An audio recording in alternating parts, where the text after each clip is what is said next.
Okay, tuloy-tuloy tayo doon sa pinag-uusapan natin ngayong month na to. What is that again? Come on, ano pinag-uusapan natin ngayong buwan na to ng Abril? Okay, we're talking about April Fools. At pinag-usapan nga natin noong mga nakaraan, ano ba yung mga tinatawag ng Bible na foolishness. We talk about laziness as foolishness. Last Sunday ay godlessness is foolishness. Ngayon, last Sunday of April, kaya tapusin na natin ang kahangalan na ito. At mag-May na, kaya ang pag-uusapan naman natin sa May ay May Sapak. No? Yun. Okay ba yun? Okay, sige, tingnan natin itong verse na to. Proverbs 14, verse 16. Sabi niya, one who is wise is cautious and turns away from evil. But a fool is reckless and careless. Pakisabi nga ng malakas, recklessness is foolishness. Okay, pag-usapan naman natin ngayon ang recklessness. Actually, yung verse natin na andyan sa harapan, yung Ephesians 5:16, di ba sabi niya, redeeming the time because the days are evil. That's verse 16. Pero kung titingnan nyo, ang verse 15, ay ang nakalagay doon, walk circumspectly, not as fools, but as wise. Alam nyo, yung salitang circumspectly, pag binaligtad mo yan, ang ibig sabihin naman yan ay recklessly. Ibig sabihin, nung sabihin ng Bible, walk circumspectly, sabi niya, mabuhay kayo na pinag-iisipan ninyo yung mga ginagawa ninyo. Okay, so ibig niyang sabihin, ang kabaligtaran ay do not walk recklessly. Huwag naman kayong mabuhay nang hindi pinag-iisipan ang mga ginagawa, hindi nag-iingat at hindi iniintindi yung mga mangyayari. Kaya nga yung verse na binasa natin, yung kababasa lang natin sa Proverbs 14, sabi niya ay maging marunong kayo, the wise is cautious, nag-iingat at lumalayo sa masama. Pero, sabi niya, kamangmangan naman ang ipinapakita ng taong reckless at careless. Kasi pwede kang maging reckless sa maraming bagay. Tama? Tama? Pag tayo gumagawa ng kasalanan, that's a sign of recklessness. Bakit? Hindi natin iniisip at hindi tayo concerned kung ano ang bungang masama nito sa buhay natin. We can also be reckless in the way we speak. Tama? Pag nagsasalita ka, basta maisip mo, sasabihin mo. Basta kung anong maramdaman mo, ipupost mo. And you can be reckless sa Facebook, sa ating mga pagsasalita. Tama? Sa paggastos, you can also be reckless. Tama? Hello? Sa mga desisyon sa buhay, ang daming areas na pwede tayong maging reckless. Tingnan nyo ito sabi ng dictionary, kapag sinabing reckless ay unang definition, marked by lack of proper caution. Anong ibig sabihin? Hindi nag-iingat. Pangalawang definition daw, careless of consequences. Pag sabing ang isang tao ay reckless, hindi lang siya hindi sa nag-iingat o hindi maingat, kundi hindi niya iniintindi yung ibubunga ng kanyang ginagawa, no? Na po pwedeng makasama sa kanya at makasama sa ibang tao. Okay? So pag-usapan natin mabuti ito, there are three things that I want us to talk about recklessness. Number one, its characteristics. Pakisabi ng malakas, characteristics. Ano ba ang mga masasabi mong reckless? Okay? Madalas kasi sinasabi natin yung salitang reckless sa mga driver, right? So mayroon tayong tinatawag na reckless driving, pero kung mayroong reckless driving, mayroon din namang reckless living. Okay? At gusto kong gamitin yung ilang mga salita na may kinalaman sa driving, pero i-a-apply natin ito sa buhay natin. Una, pag sinabi mong characteristic ng reckless ay speeding. Yan. Nagmamabilis, nagmamadali. Tingnan nyo nga yung katabi nyo kung mukhang mabilis. Saan mabilis? No, alam niyo, may mga tao mabilis magalit. Tama? Tama? Pero may mga tao rin mabilis ma-in-love. Right? So pwedeng recklessness mo ay tungkol sa iyong damdamin. Tama? Okay? So ang isang tao pwedeng mabilis pagdating sa kanyang damdamin at inaaksyonan niya agad yung kanyang damdamin at nagsasalita siya agad base sa kanyang damdamin. Ang tawag dyan ay recklessness. No? At pwedeng recklessness pala kahit pag-ibig, kahit pagpasok sa love life, pwede kang maging reckless. Right? Alam niyo, nung ako ay estudyante pa lang, actually yun yung prayer ko eh. Ayaw kong kasing maging reckless pagdating sa emotional life. So ang naging prayer ko, sabi ko, Lord, kung magkaka-girlfriend po ako, gusto ko po siya na. No, yun yung talaga yung prayer ko. No, at totoo naman, ang nangyari, si Mami Weng lang talaga yung first girlfriend ko, no? At last na rin, last, ha. Ex ko na siya ngayon kasi nga mag-asawa na kami, no? Pero ex-girlfriend, no? Okay, siya talaga yung naging talagang girlfriend ko, no? Bakit? Dahil nga doon sa ganong prayer. Gusto ko, pag nagka-girlfriend ako, yun na, siya na yun. Although may mga nagtangka naman, no? Kaya lang hindi sila nagtagumpay kasi nalaban ako, no? Sabi ko, wag po. Pero bakit? Dahil doon sa prayer na yon, sabi ko, Lord, gusto ko yun na. At ito pa ang dahilan ko sa Panginoon. Ba't ko sinasabi yun noon? Sabi ko, kasi ayaw kong makasakit at ayaw kong masaktan. No? Yun yung prayer ko. No? Kapag hindi ka reckless, kasi hindi naman kinakailangan masaktan ka pa at makasakit ka pa. Tama? Yun ang mabuti pag hindi ka reckless. Ngayon, nabanggit ko yun kasi pagkatapos nung mga panahon na yun, na pinagpipre ko yun, nung ako naman nag-aaral na mag-drive, ako ay bagong pastor dito sa Maynila at galing ako ng probinsya. Nung nag-aaral na ako mag-drive, naalala ko, yun palang same prayer, yun din yung pinagpipre ko. Nung nag-aaral ako mag-drive, sabi ko, Lord, ingatan niyo ako para hindi ako makasakit at hindi ako masaktan. So pati sa driving, yun din yung aking panalangin. Hindi ako makasakit, hindi ako masaktan. Nung nag-aaral ako, at hanggang ngayon, from time to time, pinagpipre ko pa rin yun. Pag nagdadrive ako, Lord, wag ako makasakit, hindi ako masaktan. Minsan dinudugdog ko, wag ako makadamage ng property ng iba, at hindi ko rin madamage itong dala kong kotse kasi hindi akin. No? Hindi, kahit akin, dapat hindi madamage. So I realized, kung ano yung prayer ko sa love life, yun din pala prayer ko sa driving. Bakit? Kasi pareho lang, di ba? Kung ikaw ay reckless sa driving, masasaktan ka, makakasakit ka. Pag reckless ka rin sa pag-ibig, masasaktan ka at makakasakit ka rin. Amen? Pakitignan nyo katabi, pakisabihan, hinay-hinay, bebe. No? Huwag nagmamadali, right? Kaya nga diba, lagi ko nga sinasabi, ang nagmamadali, nagkakamali, ang hindi makatiis, nabubuntis, ang hindi makaantay, nagiging tatay. So, huwag magmadali pagdating sa ating mga damdamin. Pero, yung nga, may isa pang emosyon eh. Hindi lang naman puro pag-ibig yan eh, di ba? Meron pang isang emosyon that we tend to be reckless with. Ano yon? Yung kapag tayo ay nagagalit. Tama? Pag nagagalit, kung ano agad sasabihin, kung ano agad ang gagawin, kung ano agad ang ipupos, hindi niya naisip kung ano yung consequence nun. Kung ano ang effect nun sa kanya at sa ibang tao. Tingnan nyo itong verse na ito, Proverbs 14, verse 29. Proverbs 14, pakibasa na malakas. Whoever is slow to anger, okay, has great understanding, but he who has a hasty temper exhorts folly. Ano raw? Yung tao na mabagal, magalit, nagpapakita ng kanyang na siya ay marunong. Tama? Siya ay matalino. Pero, yung tao na mabilis magalit, hasty temper, in other word ay quick-tempered o kaya hot-headed, yung mainitin ang ulo, yung magagalitin, yun naman daw ay nagpapakita ng kahangalan. Okay? Nagtataas ng kahangalan, sabi niya. No? So, ibig sabihin, ang katalinuhan, yung ikaw ay cool, yung ikaw hindi mainitin ang ulo, hindi ka magagalitin, pero kahangalan naman daw yung pagiging magagalitin. Tingnan nyo nga yung katabi nyo kung mukhang matalino o mukhang ano. Sabi niya, no, yung sa ating mga emosyon, sabi niya, you cannot be speeding up or over-speeding kasi isang area ng buhay na dapat hindi talaga tayo reckless. Maliwanag? Hello, maliwanag ba?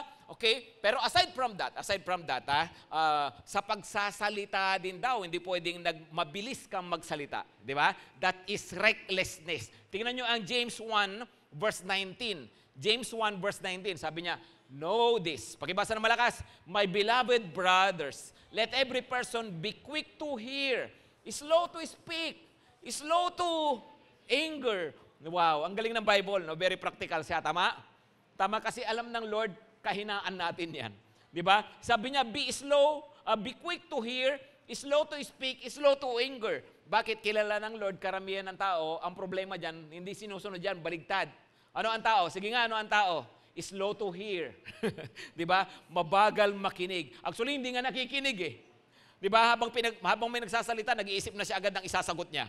No? So, ang tao is slow to hear, quick to speak, and quick to anger. Doon mabilis ang tao. No? So, pansinin nyo, pati sa words, pati sa hindi lang sa damdamin, pati sa pananalita, pwede kang maging reckless. Bakit masyado tayong mabilis? Right? At ito pa ang warning ng Bible, Proverbs 10 verse 19. Proverbs 10 verse 19. When words are many, ano raw? Transgression is not lacking. Habang salita ka ng salita, nagkakasala ka. Habang marami kang sinasabi, hindi natin alam na uuwi na sa kasalanan. Minsan kasi pwedeng simpleng kwentuhan lang eh. Noong una, kwentuhan lang. Pero habang marami ka nang nasasabi tungkol sa isang tao, bandang huli, chismis na. Bandang huli, naninira ka na. Right? Tama, habang ikaw ay pinagsasabihan mo yung isang tao, halimbawa, yung anak mo, bandang huli, yung pagsasalita mo na una, nag-umpisa lang sa simpleng pagsasabi, habang tumatagal pagsasalita mo, nagkakasala ka na kasi kung ano-ano na nasabi mo. Right? When words are many, transgression is not lacking. But whoever restrains his lips is prudent. Sino raw ang matalino? Yung nagpipigil sa kanyang labi. Yung nagpipigil sa kanyang pagsasalita. Kaya nga hindi po, ang taong nag-i-speed up, ang taong mabilis, damdamin, mabilis ang salita, ang tawag dyan ay reckless. Maliwanag, mga kapatid, pero hindi lang naman dyan tayo nagmamabilis minsan, di ba? Minsan yung iba, nagmamadaling yumaman. At dahil sa nagmamadaling yumaman, nagiging reckless. Bahala na, basta kumita. Bahala na, basta hindi na isinasaalang-alang kung nagkakasala o hindi. Di ba? At madalas, pag nag-i-speed up ang tao, di ba, isang nangyayari dyan kasi may kinakarera. Di ba? Pag ikaw, mayroon kang inggit sa katawan, mayroon kang pride, kailangan mahabol ko siya, kailangan mapantayan ko siya, kailangan malagpasan ko siya. Ayan, patay na. Kaya mas lalong nag-i-speed up. And that is recklessness. Another characteristic of recklessness is being distracted. Yan, yung ikaw ay distracted. Di ba sa driving, mayroon tinatawag na distracted driving. Nakakita na kayo na nagda-drive, nagtitext o nagme-messenger? Come on, di ba yung gano'n, no? Ay, ito matindi. Nakamotor. Nagme-messenger. Nakita na kayo ng gano'n?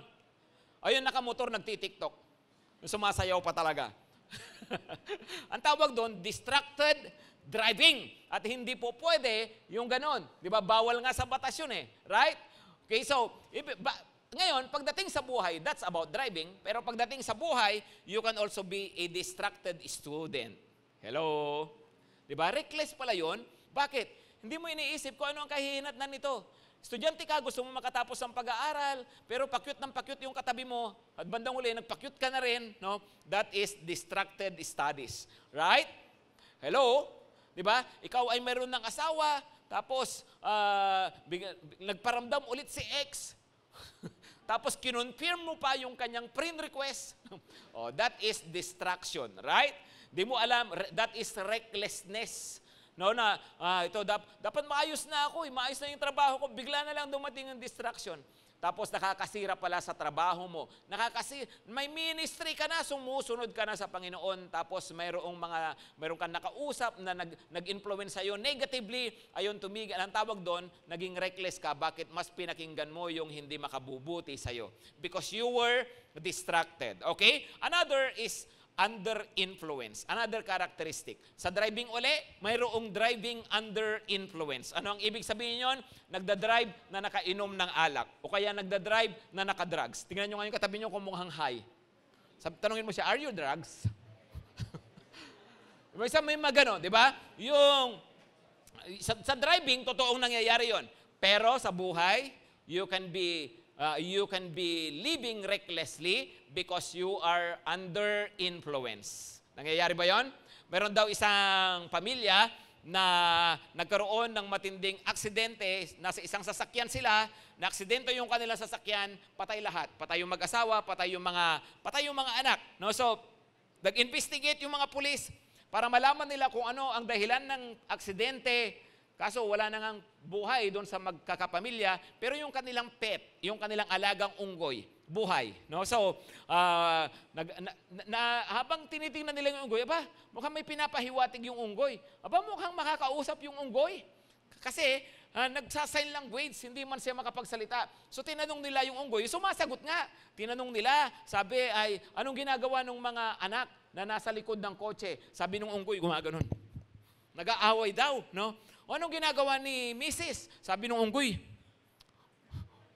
nagbubunga nga daw, no? Tapos anong ginagawa ng mister? Sabi ng unggoy, gumaganon, pinapalo daw yung mga bata, saka sinasampal yung Mrs. So kung yun ang ginagawa ng buong pamilya, ikaw, anong ginagawa mo? Sabi doon sa unggoy. Yung unggoy sabi, siya raw yung nagdadrive, no? Kaya pala na-aksidente, no? Kasi unggoy ay nagdadrive. Come on, gusto nyong maging maayos yung buhay ninyo, tanggalin kaunggoyan sa buhay mo. Amen? Amen? Tino yung katabi mo, baka mamaya unggoy na nagdadrive ng buhay mo, ha? No? Kailangan matanggal yan. Kasi reckless yan, delikado ka dyan, right? Okay? Anong ibig sabihin ng mga kaunggoyan na yan? Halimbawa, ganito if you are living your life, if you are driving your life, no? Under the influence of your emotions, yung puro ka emosyonal, ganon, puro tungkol lang sa ramdamin ko, anong naramdaman mo, dun ka, no? Nako, delikado yan, right? Kaya nga, alam nyo, sabi nila, do not make major decisions when you are at the height of your emotions. Hello? Huwag ka raw gagawa ng matinding desisyon, malaking desisyon, sa panahon na nangunguna sa iyo ang emosyon. Di ba? Yung ba, naggalit ka, resign na ako. Ganun agad, no? Tapos bandang huli, na-realize mo, mali pala yung desisyon mo. Hello?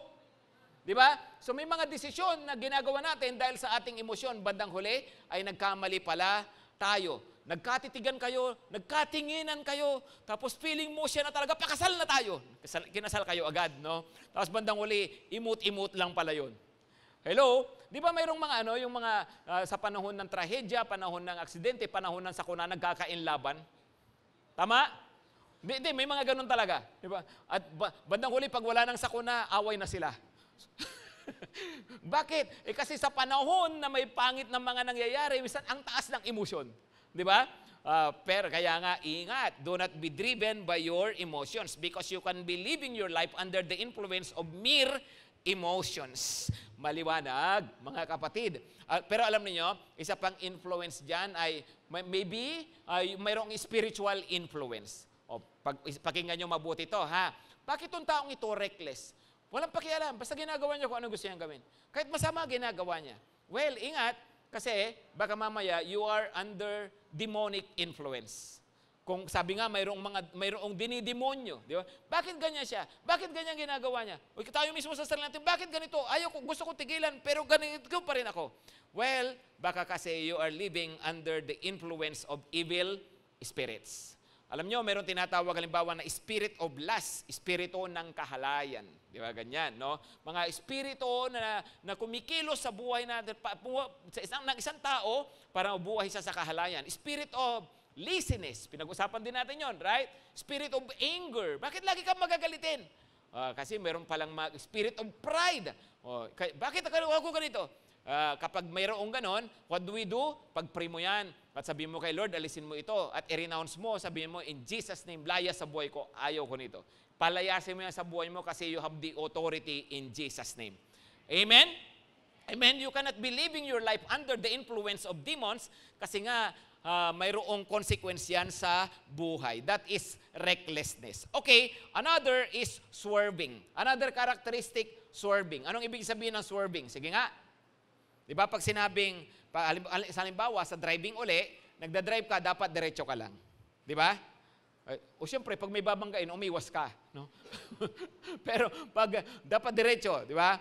Pero ang swerving, yung gumaganong-ganong ka, di ba? Pag ganong-ganon, no? Hindi naman necessary, gumaganong-ganong ka, no? Pag sinabing swerving, ibig sabihin, sa buhay, dapat alam mo talaga kung ano ang direksyon mo. Tama? Tama? Ano ba ang direksyon mo sa buhay? Ano ba talaga gusto mo? Gusto kong makatapos ang pag-aaral. Diretso ka. Hello?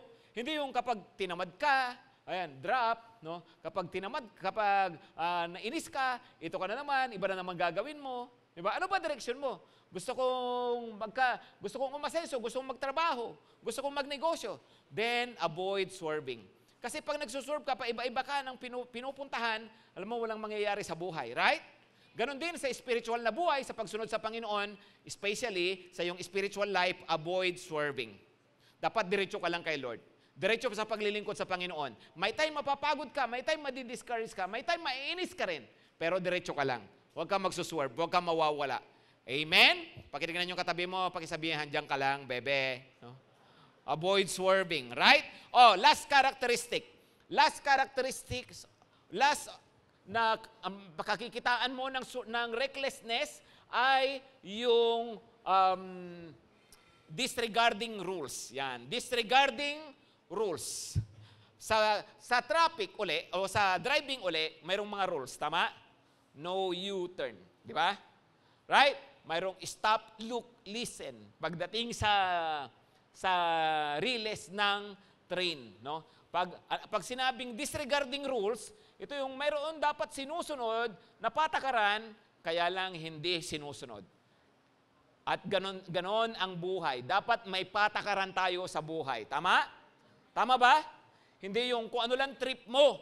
Hindi. Dapat may patakaran ang ating buhay. At ano ang best na patakaran? Ang patakaran ng Diyos sa buhay. Dapat sinusunod natin yon. Amen ba? Ang problema raw sa Pilipinas, pagdating sa driving sa Pilipinas, ay yung ating mga traffic rules ay hindi rules ang tingin ng maraming Pilipino, kundi suggestions.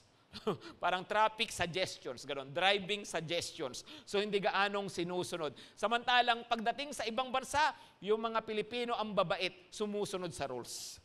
Pag sinabing wag liliko, hindi talaga liliko. Pag sinabing 100 ang speed limit, talagang karamihan sinusunod talaga nila. Bakit mababait daw sa ibang bansa ang mga Pilipino? Actually, subukan kong mag-drive sa Korea kasama yung family ko. At mabait din ako doon, no? Sumusunod ako sa kanilang traffic light. Actually, kahit di ko naintindihan kasi Koreano yung kanilang parang Waze, no, kanilang navigator. Sinusunod ko siya. Sabi niya ay bagal-bagal hamnida, no? Sabi bilis, stop, hasiyo. Pero hindi, meron namang nagtatranslate, may English naman.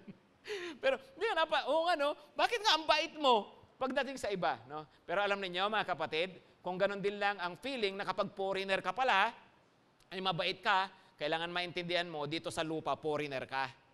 Kasi lahat daw tayo, citizens of heaven. Okay? At kung citizen of heaven ka, dapat tingin mo dito sa lupa, foreigner ka. Iyon ang totoo, sabi ng Bible. And because you are a foreigner here, you live by a different rule. Iba ang pamantayan mo sa buhay. Iba ang patakaran mo sa buhay. Ang patakaran mo sa buhay, heavenly. Hindi lang kung anong ginagawa ng iba, gagawin mo na rin. Amen? Okay? So, ang sinusunod natin ay kung ano ang rules ng Panginoon sa buhay natin. We do not disregard the Word of God. We do not disregard the rules of God for our lives. Amen? Okay? So, yun yung characteristics. Pangalawa ay mayroong consequences of recklessness. Mayroong consequence. Pakisabi nga ng malakas, consequence. Diba? Nakita nyo ba yon? Yung nakapost, sabi niya, you are free to make choices, but you are not free to choose the consequence of your choices. Right? Ano raw? May kalayaan ka na gumawa ng gusto mong gawin, pero sa totoo lang, wala kang kalayaan na piliin ang mag-ibubunga ng iyong ginawa. Right? Tama? Halimbawa, may kalayaan kang magwalwal. Katawan mo yan buhay mo yan Maglasing ka na maglasing. Pero wala kang kalayaan na magdesisyon kung magkakasakit ka sa atay o hindi. Ang may desisyon nun si San Mig. No? Diba? Siya ang may desisyon nun. Tama? May kalayaan ka na magyosi ng magyosi. Why not? Katawan mo yan buhay mo yan Pero wala kang kalayaan, hindi mo choice kung magkakasakit ka sa baga o hindi. Tama? Tama? Mga kapatid, may kalayaan kang mag-drugs kung gusto mo. Gusto mo yan Pero wala kang kalayaan kung mahuli ka o matukhang ka o hindi. Hindi mo na choice yun. Maliwanag ba mga kapatid? Hello, maliwanag?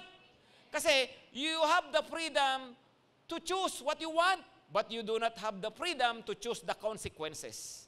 Wala tayong kalayaan daw doon. Kasi kapag reckless tayo, may mga consequences sa buhay. Tingnan nyo tong verse na to, yung iba sa inyo familiar na kayo rito eh.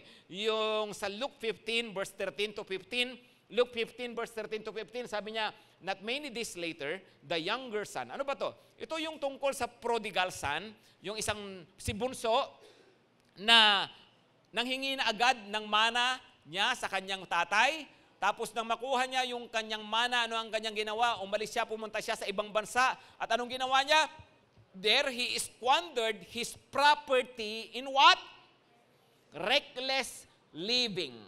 At itong reckless living na to, saan nauwi? Ito yung consequence. Verse 14, sabi ay, and when he had spent everything, naubos no? Naging reckless siya in sinning, reckless in spending. Okay? Bandang uli naubos. Is severe famine arose in that country and he began to be in need. Verse 15, ano nangyari sa kanya? So he went and hired himself out to one of the citizens of that country who sent him into his fields to feed pigs. Of course, marangal na trabaho ngayon ang pagpapakain at pag-aalaga ng baboy sa panahon natin, pero nung panahon nila, yan ay napakamababang uri ng trabaho, lalo na sa isang Israelita na bawal sa kanila ang baboy. Right? So anong ipinapakita nito? Yung consequence ng kanyang reckless living, ayan, na yung naging miserable yung kanyang buhay. Ang taas-taas ng pinanggalingan niyang buhay, mayaman yung kanyang mga magulang, pero ito ang kanyang kinauwian. Ang recklessness mayroong consequence. Kaya habang maaga pa, magbago na tayo. Amen? Ayusin na natin. Humingi tayo ng mercy ni Lord. Tulungan niya tayo na maayos yung mga dapat isaayos sa buhay natin. Amen ba? No? Alam nyo, habang hindi ko naman tiniming talaga hindi ko tiniming. No? Pero habang tinuturo ko to ngayon, ay nagkataon na mas feel ko siya ngayon. Alam nyo kung bakit? Tanong nyo kung bakit? Kasi nahuli ako ng LTO, no? At wala akong license ngayon, ticket lang ang dala-dala ko. Pwede pa naman mag-drive kasi may dala akong ticket, no? Hindi pa nakukuha yung lisensya ko. Kasi nung Monday, papunta kami sa Baliwag, punta namin yung tinatayong clinic, may interviewin si Mami Weng na applicant namin. So nagmamadali na ako. Although sabi ko lang yun, dahil sa totoo lang, mabilis din ako mag-drive talaga.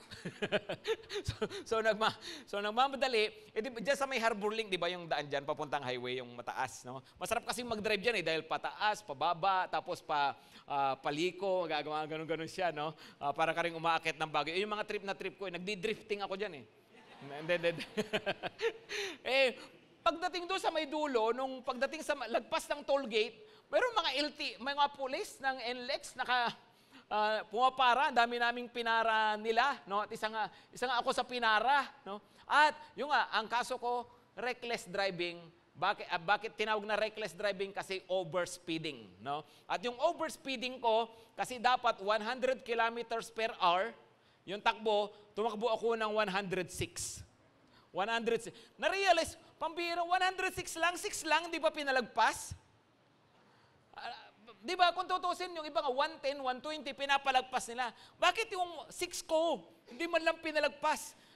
Mamaya, actually, pupunta ako sa Malacanang magrereklamo ako Pero bakit nga ba 6? Bakit nga ba ganun lang, hindi pinalagpas? Pero alam nyo ngayon, iniisip ko, okay lang. Naintindihan ko, no? Actually, ganito, nung di tuloy na kami. Tapos, sabi ni Mami Weng, hindi kaya mabilis ngayon Sabi ko, may sinasabi si Lord. Na-born again na ako. Hindi, bakit? Kasi, sa totoo lang, nahuli ako, na mayroon akong, naparusahan ako doon sa 106, sa 6 kilometers per hour na violation ko. Pero kung tutusin, parang maliit lang. Pero kung may itinuturo sa iyo si Lord, kailangan tignan mo rin. Di ba? Kasi hindi lang naman kasi yung panahon na nag-overspeeding ako. May time tumatakbo ako ng 160, no? Kilometers per hour. Paatras yun, paatras. Atras pa yun Hindi. May time 150, 140, no? Mabilis talaga ako mag-drive pero hindi naman bara-bara, hindi yung nag-overtake ng alanganin, no? So, nakita ko na, maaring, kasi nung 160, 140, 150, wala naman, hindi naman ako na huli eh. Ngayon, nahuli ako sa 106 lang, hindi ko na ikasasama ng loob yon. Dapat matuto na ako. Right? Minsan nakala mo, ang lit-lit lang ng kasalanan ko, nagdakaw lang ako ng 50 pesos, sa parusahan ako ng ganito. Oo, kasi hindi ka nahuli nung 5,000 ang ninakaw mo. O ngayon, 50, nagdurusa ka, pero actually, magkakunik yun, yung dalawang yun. Maliwanag? Hello, maliwanag ba? Diba? Akala natin, kasi dugtong-dugtong yung buhay, at bandang huli, magkakaroon ng consequence, at doon natin dapat ma-realize, nga, no, dapat tama na ang reckless living. Amen? Amen, mga kapatid? Okay? So, yun po, no? Napakahalaga na makita natin mayroong consequences. Ang kasalanan may consequence, ang mga maling decision may consequence, ang mga pagsasalita natin, ang mga ginagawa natin, nagpapadala ka sa damdamin mo, nako, ingat tayo dyan. May consequence yung mga iyan. Okay? Last, cure. Number 3, cure. Pag-isabi ng malakas, cure. Ano ang gamot? Ano ang dapat nating gawin para malabanan ang recklessness sa buhay natin? Number 1 is foresight. Pag-isabi ng malakas, foresight. Balik ako ulit sa driving. Pagdating sa driving, bago ka makakuha ng student permit o kaya ng license, chine-check ang iyong mata. Di ba? Hindi pwedeng ikaw ay nearsighted, kasi hindi mo makikita yung malayo, hindi ka rin pwedeng farsighted kasi paano pag yung mga malapit, no? So problema yon. Pero what I'm telling you now is, pagdating sa buhay, sa pamumuhay natin, dapat ikaw ay foresighted. Hindi farsighted, hindi nearsighted, kundi foresighted. Tinitignan mo yung future. Tinitignan mo yung hinaharap. Kasi sa totoo lang, madaling magdesisyon ngayon, madaling kumilos ngayon, ayon sa sitwasyon mo, ayon sa kondisyon mo, ayon sa tukso, o ayon sa pagsubok mo sa kasalukuyan. Pero ang malaking tanong, pag ginawa mo yan, pag sinabi mo yan, ano ang mangyayari bandang huli? Ano ang effect bandang huli? Kaya nga sabi nga nila, pag nagdadrive ka, tingin sa malayo. Diba? Tingin sa malayo. Yun ang tingnan mo, ganun din ang buhay. Tingin sa malayo. Pakitingnan yung katabi, pakisabihan, tingin sa malayo. Hindi po pwedeng, ito lang, yung titignan mo ngayon. Kasi alam mo, halimbawa yung mga kabataan, madaling gumawa ng lahat ng gusto mong gawin ngayon. Pero tingin ka sa malayo. Ano ka? 10 years from now. Ano ka? 5 years from now. Sige, kahit pwede kang mag-aral, ayaw mo mag-aral. Pero tingin sa malayo. Diba? Gusto mo mas reckless na pamumuhay. Hindi na ako kailangan mag-aral, hindi na kailangan magtrabaho, ganyan-ganyan ka. 10 years from now, 5 years from now, ano ka? Hello? O sige, nai-inlove ka ngayon, kinikilig ka ngayon. Pagbigyan mo yung kilig mong yan ngayon. Okay? Ngayon, 9 months from now, ano kaya ang lalabas? Diba? Ano kaya ang mangyayari? Hello? Hindi nga, tama? Tama? Madaling gumawa ng desisyon, madaling mamaksyon, pero ano ang mangyayari sa hinaharap? Foresight. Pag-isabi ng malakas, foresight. Nung panahon ng pandemic, maraming nagkamali dyan. May mga nagsarang negosyo, may mga bumitaw sa trabaho, may mga umalis sa kanilang mga hanap buhay, may mga kung ano-anong desisyon na ginawa yung mga tao, may mga bininta, may mga hiniwalayan, kung ano-ano. Dahil sa panahon ng pandemic, akala nila ay parang ganun na yung buhay. Pero alam naman natin, natapos ang pandemic. At maraming nagsisisi rin sa kanilang ginawa nung panahon na yon. Di ba? So, ano ang mangyayari? Magmula ngayon, foresight. Pakisabi ng malakas, foresight. Pakitingnan ulit tatabi, sabihan mo, tingin sa malayo. Proverbs 2, verse 11. Proverbs 2, verse 11, I love this verse, sabi niya, discretion will watch over you. Understanding will guard you. Ano ba yung ibig sabihin ng discretion? Yung, pag may discretion ka, hindi mo sasabihin ng isang bagay kasi pinag-isipan mo kung tama ba o mabuti. Hindi mo gagawin kung kasi mali ba o okay lang. Diba? Kasi meron kang discretion. Magpupost ka sa Facebook, gamitin mo ang discretion. Ano ang consequence ito? Ano ang magiging effect nito? Meron kang didesisyonan sa buhay, gamitin mo ang discretion. Meron kang mga bagay na iniisip sanang gawin. Meron kang discretion, iniisip, makakabuti ba ito o hindi? Halimbawa, no, kunwari lang may asawa ka na, tapos nakita mo, nag-friend request yung ex mo, no? Dapat doon may discretion ka. Alam mo kung ito ba, i-confirm ko o hindi. Hello? Di ba? O kaya mayroon kang nakakamabutihan sa office, nagiging close kayo, pero alam mo, married ka na, alam mo, hindi na dapat. Tama ba to? Na ako nagiging close pa sa kanya. Tama ba na lumalabas, na kumakain kaming dalawa na magkasabay? Ganyan. Dapat pinag-iisipan niya mga yan. Kasi you need to have discretion. Maliwanag? Hello, maliwanag ba? Mga kapatid, pagdating sa pera, you need to have discretion. Kahit sa paggastos, kailangan mo ng discretion. Maliwanag ba? Okay? Bakit? Kasi mayroon kang foresight. Niisip mo ano ang magiging effect nito. Okay, another cure is instructor. Again, sa driving school, mayroon kang driving instructor. Sa buhay, kailangan mo rin ng instructor. Tama? Kailangan may nagtuturo sa atin. Kailangan may gumagabay sa atin. Judges 9 verse 4.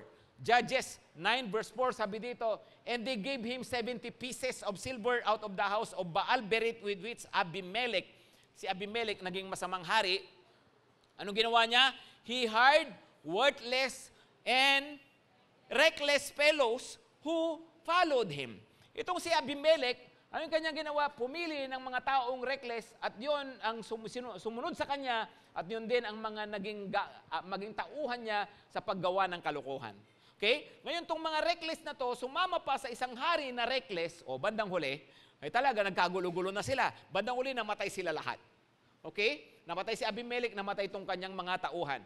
Pero si David, alam nyo, si David nung hindi pa siya hari, at tumatakas siya kay Saul kasi hinahanting siya ni Saul, nagsiselos sa kanya, na-insecure sa kanya yung hari, gustong patayin ni Haring Saul si David, nagtago si David. Alam niyo kung sino ang mga lumapit at sumama kay David, dati ring may pagka-reckless yung buhay. May mga utang na hindi mabayaran, may mga kaso sa gobyerno. So, itong mga taong ito, sumama kay David.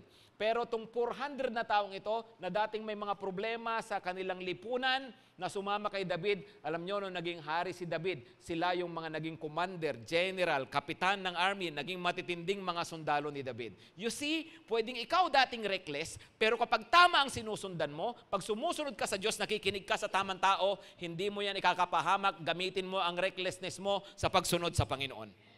Amen? Yung gagamitin mo yung tapang mo, gagamitin mo yung yung mga kakayahan mo sa pagsunod sa Panginoon. Kikita mo mas mapapabuti ka. Maliwanag ba?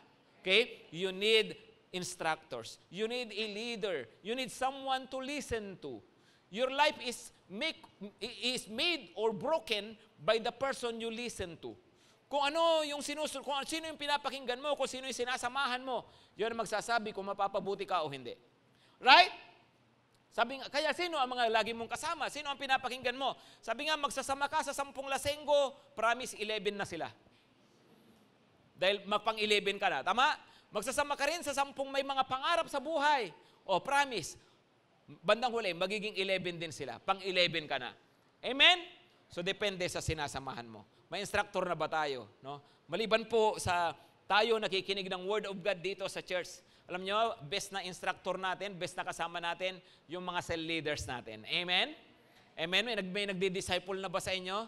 You need people like David na agagabay sa inyo, tutulong sa inyo para sa ikabubuti ninyo. Amen? Instructor. And last na kailangan natin sa cure ay comprehensive. Hindi insurance, ha? Ano, plano mong bumangga? Comprehensive navigator. Anong ibig kong sabihin comprehensive? Kasi may mga navigator naman talaga, di ba? Sino nagwi-waste dito? Sino nagwi-waste? Minsan kasusunod ko sa waste, naliligaw ako eh. Kaya mabuti na lang, sabi ni Jesus, I am the way. Hindi niya sinabing, I am the ways. Kasi pag si Jesus, I am the ways, maliligaw ka. Pero so, si Lord, I am the way, right? Pero, di ba, kapag sinabi kong comprehensive navigator, bakit? May mga navigator, ibig sabihin, ito gagabay sa'yo sa biyahe mo, pero hindi naman pangkabuuan. Tama? Tama? Ang Waze, gagabayan ka lang yan. Ang Google Map, ang gulo-gulo map, no, ay gagabayan ka lang yan pag nagdadrive ka. Pero hindi ka gagabayan yan kung paanong mong gagastusin ang iyong pera. Hindi ka tuturuan niya ng financial intelligence. Tama? Tama? Kaya pag sinabi kong comprehensive navigator, lahat ng areas ng buhay mo. Listen carefully, ha. Halimbawa ganito, no? Pagdating sa finances, pagdating sa hanap buhay, pagdating sa pera, may pinapakinggan ka. May guide ka. May navigator ka dyan. Okay? Sinundan mo yun, so nagtagumpay ka, umasenso ka sa buhay. Pero pwede kang umasenso dyan, pero wala ka namang navigator pagdating sa iyong pamilya, at nakita mo, umasenso ka rito, pamilya mo magulo. Possible yon? Bakit? Kasi hindi comprehensive. Tama? Pero pwede rin may guide ka sa pamilya, may guide ka sa finances, pero wala kang guide, wala kang sinusunod pagdating sa health mo. Okay ka, may pera ka, may pamilya ka, kaya lang problema yung kalusugan mo dahil hindi mo na papangalagaan. Tama? So kailangan mo ng comprehensive. Okay ka, finances mo, okay ka, health mo, okay ka, family mo, kaya lang problema, spiritual life, wala kang pinapakinggan, wala kang church, wala kang cell group, hindi ka nagdi-devotion, hindi mo pinapakinggan si Lord. Okay? So bandang uli, okay ka naman sa ibang bagay, spiritual life mo, ang gulo, no? Pulubi ang iyong kaluluwa, at alam mo, kapag pulubi ang iyong kaluluwa, kahit anong ganda ng buhay mo, hindi mo pa rin talaga mai-enjoy. Maliwanag? Kasi kaya sinabi kong comprehensive navigator, kailangan mo ng tutulong sa iyo sa lahat ng areas ng buhay mo. At walang iba yon kundi si Lord. Amen? O, tingnan nyo to Tingnan nyo yung Proverbs 3, 5, and 6. Proverbs 3, 5, and 6. Sabi niya, trust in the Lord with all your heart. Wow. And do not lean on your own understanding. Ano raw? Magtiwala ka sa Panginoon ng buong puso. Huwag kang manangan, huwag kang magtiwala sa sarili mong karunungan. Okay? Verse 6. Ano sabi niya? In all your ways, acknowledge Him. And He will make straight your paths. Wow! Ano raw? Sabi niya, lahat ng landas mo, kilalanin mo siya, sangguniin mo siya, konsultahin mo siya, tanungin mo siya. At ano mangyayari? He will make straight your paths. Sino naniniwala rito, love kayo ni Lord? At may magandang plano si Lord sa buhay ninyo? Naniniwala ba kayo doon? Naniniwala ba kayo hindi pa tapos ang Panginoon sa buhay ninyo? Don't be reckless, mga kapatid. No? And don't go on with life with your own wisdom and understanding. Ang kailangan natin, gabay ni Lord. Ang kailangan natin yung navigation na galing sa Panginoon. Amen? Yung bang, Lord, anong gagawin ko? Tama ba ito? Okay ba to? Yung nagpapasakop ka sa Panginoon tapos nagtatanong ka, masama ba to, Lord? O okay lang? Hindi yung tira ka ng tira, banat ka ng banat. Diba? Tapos tayo ng desisyon, bandang uli, pag may masamang nangyari, pag may consequence, maninisi ka pa. Minsan si Lord pa nasisisi. Diba? Pero, kung matututunan lang sana natin, kahit finances mo, family mo, love life mo, bago mo pasukin ang isang bagay, bago mo gawin isang bagay, humihingi ka ng guidance sa Panginoon. At iniisip mo kung ano yung mabuti para sa Panginoon, sa harapan ng Panginoon. Di ba? Pag ganun daw ang nangyari, sabi niya, He will make straight your paths.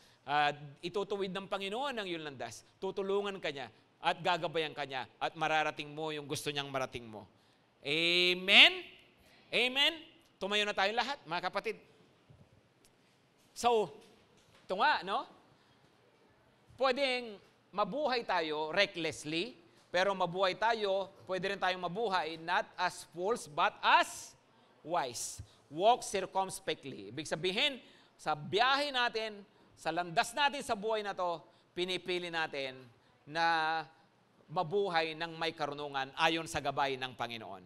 Amen? Amen? Yung magpapatuloy tayo sa lakad na sa daan na pinapalakaran sa atin, the Lord. Amen ba?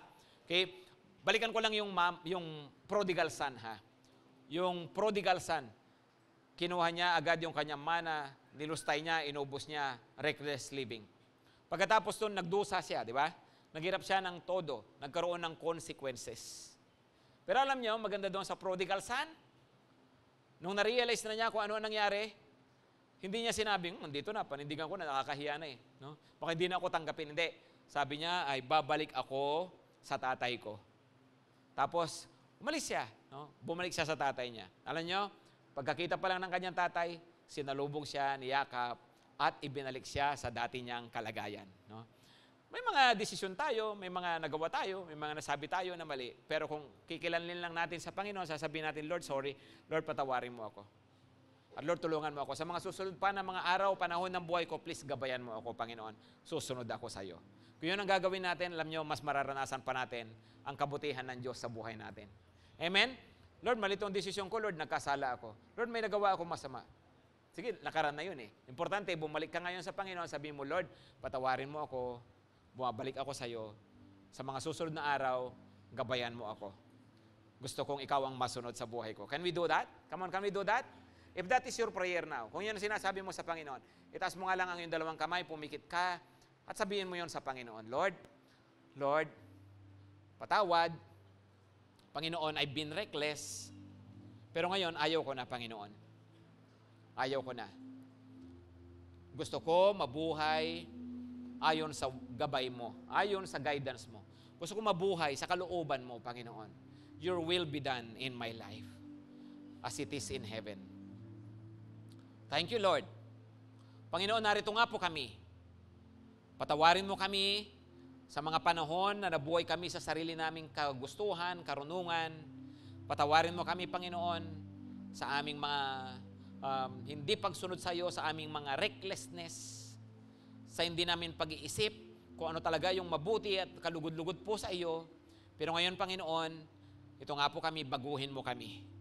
Help us, Lord, sa mga susunod pang mga araw ng buhay namin, na mabuhay kami ayon sa wisdom nyo, ayon sa guidance ninyo, at ayon sa landas nyo, Panginoon, ayon sa mga patakaran mo sa buhay. We offer our lives to you. We surrender our lives to you.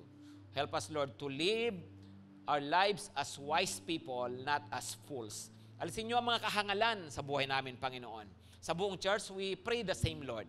Please, alisin nyo ang laziness, alisin nyo ang godlessness, alisin nyo ang lahat ng uri pa ng foolishness sa GTC, sa mga buhay namin, Panginoon. Thank you, Lord. At suguin nyo kami mula rito ngayon, taglay namin ang blessing nyo sa buhay namin. Patuloy kaming nananalangin para sa aming sarili, sa aming pamilya. Panginoon, hiniling namin ang proteksyon sa mga kalusugan namin. Ilayo nyo kami sa may bibigat na karamdaman. Proteksyon sa mga sakuna, sa mga ari-arian. Proteksyon, Panginoon, at pabor ninyo, tulong ninyo sa lahat ng areas ng buhay namin. Thank you, Lord. Thank you, Lord. At ngayon, mga kapatid, pagpalain kayo ng Panginoon at ingatan kayo. Pagliwanagin niya ang kanyang mukha sa inyo, maging mapagbiyaya siya sa inyo. Ibaling niya ang kanyang tingin sa inyo. Maranasan niyo palagi ang kanyang kabutihan, gabay, karunungan, pagpapala, pag-iingat sa lahat ng sandali ng inyong buhay. Sa pangalan ng Panginoong Hesus. Amen at amen.